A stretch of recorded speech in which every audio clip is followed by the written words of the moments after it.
तसं तर ना मी आली होती फ्रीजमधून पाणी प्यायला, पण फ्रीज बघितलं आणि असं वाटलं की क्लिनिंग करून घेऊ. तसं पण फ्रीज घेऊन ना 3 महिने झाले होते आणि मी ना कधीच डीप क्लिनिंग 3 महिन्यामध्ये डीप क्लिनिंग केली नव्हती. असं वाटत होतं की नको, म्हणजे काही घाण नाही आहे, पण ना असं निरखून बघितलं ना तर खूप असं म्हणजे काय काय पडलेलं होतं त्याच्यावरती. आणि हे जे फ्रीजवरचे जे काचावरचे कवर आहे ना, ते मी घरीच बनवलेले मॅट कापून.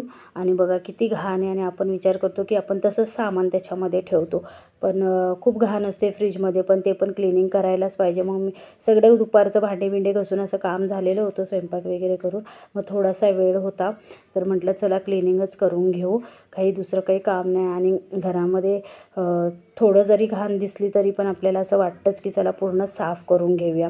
असं आपण नॉर्मल असं आपण पुसून वगैरे घेतोच, पण ना ज्या ह्या महागातल्या वस्तू असतात ना त्या जितक्या म्हणजे स्वच्छ ठेवल्या ना तितक्या चांगल्या राहतात. हे तर मला चांगलंच कळून चुकलेलं आहे, म्हणून मी ना फ्रीज घेतलं क्लिनिंग करायला. आणि बघा हा सगळा किचन वाट्यावर पसारा ठेवला. एवढं सगळं फ्रीजमध्ये असतं म्हणजे किती मोठी गोष्ट आहे, कारण की हे सगळं बाहेर असलं तर किती पसारा दिसला असता. एवढं सगळं आपलं फ्रीज म्हणजे हे होतं. मग छान असं सगळे ते मॅट आहेत ना ते धुवून घेतले आणि ते वॉशेबल आहेत, प्लास्टिकचे आहेत ना, मग ते लगेच निघून गेले. एकदम हलक्या हाताने साफ केले आणि ते लगेच निघले. आणि धुतल्यानंतर तर खूपच छान दिसत होते. आणि बाहेर ना खूप पाऊस पडत होता. पुण्यामध्ये तर खूपच पाऊस चालू आहे, काय माहिती काय झालं आहे, रोजच पाऊस येतो आहे. आणि लाईट पण गेली होती मध्ये.